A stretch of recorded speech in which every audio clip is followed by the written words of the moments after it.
আসসালামু আলাইকুম। Hello everyone, কেমন আছেন সবাই? আজকে রান্না করে দেখাবো ডিমের কোরমা। এখানে আমি 5টা কাঁচামরিচ নিয়েছি, কিছু কাজু বাদাম নিয়েছি। এগুলোকে আমি ব্লেন্ডারে ব্লেন্ড করে নেব। এখানে আমি 5টা ডিম নিয়েছি। এখন ডিমগুলোতে একটু লবণ দিয়ে দিলাম। এগুলো হাত দিয়ে ভালো করে মাখিয়ে নেব, যাতে ডিমের গায়ে লবণটা ভালো করে লেগে যায়। এখন আমি চুলায় প্যান বসিয়ে দিলাম, তার ভিতরে তেল দিলাম। এখন তেলটা গরম হয়ে গেলে ডিমগুলোকে একটু ভেজে নেব। ডিমগুলোকে অল্প আঁচে ভেজে নিতে হবে, যাতে ডিমগুলো পুড়ে না যায়। হালকা লালচে কালার হয়ে গেলে ডিমগুলোকে নামিয়ে নেব। এই যে আমার ডিম লালচে কালার হয়ে গেছে, এখন ডিমগুলোকে নামিয়ে নেব। চুলায় তেল দিয়ে দিলাম, তার ভিতরে 2টা এলাচ, 2টা তেজপাতা, 2টা দারচিনি দিয়ে দিলাম। এখন এগুলোকে একটু তেলে ভেজে নেব।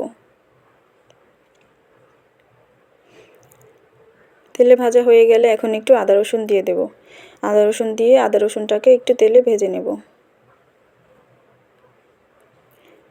তারপর আমি এখানে পেঁয়াজ বাটা দিয়ে দেব। কেউ চাইলে পেঁয়াজ কুচিটাও ব্যবহার করতে পারেন। আমার এখানে পেঁয়াজ বাটাটা দিলে বেশি ভালো লাগে খেতে, একদম ঝোলটা একদম মিশে যায়। এখন আমি পেঁয়াজ বাটাটা দিয়ে একটু ভালো করে নেড়ে চেড়ে নেব, যাতে মশলার সাথে পেঁয়াজটা মিশে যায়। তারপর আমি এখানে দিয়ে দেব 1 চামচ মরিচের গুঁড়ো, 1 চামচ ধনিয়ার গুঁড়ো, 1 চামচ জিরার গুঁড়ো, স্বাদ মতো লবণ দিয়ে আমি এগুলোকে ভালো করে নেড়ে চেড়ে নেব। ভালোভাবে মশলাটা মিশে গেলে এর ভিতরে আমি আমার ব্লেন্ড করা সেই বাদামের মিশ্রণটাকে দিয়ে দেব। তারপর পেঁয়াজের সাথে একটু ভালো করে এগুলোকে মিশিয়ে নেব। মেশানো হয়ে গেলে এর ভিতরে আমি দুধ দিয়ে দেব। দুধ দিয়ে ভালো করে নেড়ে চেড়ে নেব একটু, যাতে বলক আসে।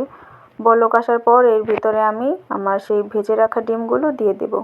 দেখুন বলক এসে গেছে, আমি ডিম দিয়ে দিলাম। ডিম দেওয়ার পর কিছুক্ষণ একটু নেড়ে চেড়ে নেব, যতক্ষণ পর্যন্ত না ঝোলটা একটু ঘন হয়। ঝোলটা ঘন হয়ে গেলে আমরা নামিয়ে নেব।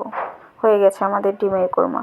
ধন্যবাদ সবাইকে ভিডিওটা দেখার জন্য। ভালো লাগলে একটা লাইক করে দেবেন। নতুন ভিডিও পাওয়ার জন্য চ্যানেলটা সাবস্ক্রাইব করে দেবেন। ধন্যবাদ।